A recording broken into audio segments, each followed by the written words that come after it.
কোথায় খেলেন বড় ভাই? কোথায় আছেন?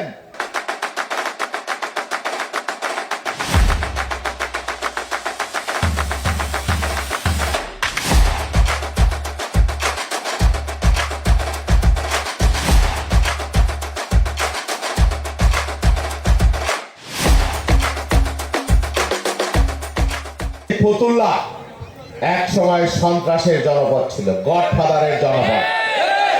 নাম কি? গডফাদার শামীম ওসমান নাকি? এই যে উনি বলতো এখানে গলার সুর লম্বা কইরা, ঘাড় বাঁকা কইরা, হ্যাঁ, চোখ কপাল ওইটা, খেলা হবে, খেলা হবে।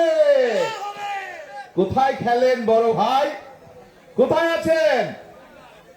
অহংকারে মাটিতে পা পড়ে না, গর্তের মধ্যে এখন খেলেন। লাস ভেগা গিয়েছেন, টাকা লুট করেছেন, ওইখানে খেলাধুলা করেন। বাংলাদেশ আপনাদের জন্য না। বেগম খালেদা জিয়ার কর্মীরা আমরা বলতে পারি, আমরা বুক চিতিয়ে লড়াই করেছি, আমার নেত্রী করেছেন, জীবনের ঝুঁকি নিয়েছেন, আমরা পালাইয়া যাই নাই।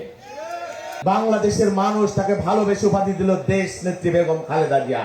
91 নির্বাচনে বিপুল ভোটের মাধ্যমে ক্ষমতায় এসে প্রথম বছর প্রথম মাসে কৃষকের 5,000 টাকা কৃষি ঋণ মাফ করে দিলেন, 25 বিঘা জমির খাজনা মওকুফ করে দিলেন।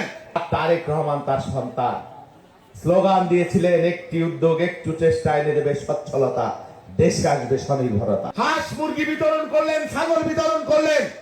তিনি জাতীয়তাবাদী ছাত্র দলের মাধ্যমে তখন 50 লক্ষ গাছের চারা রোপণ করেছিলেন ঢাকা আশেপাশে। এইবার তিনি টার্গেট দিয়েছেন 5 কোটি।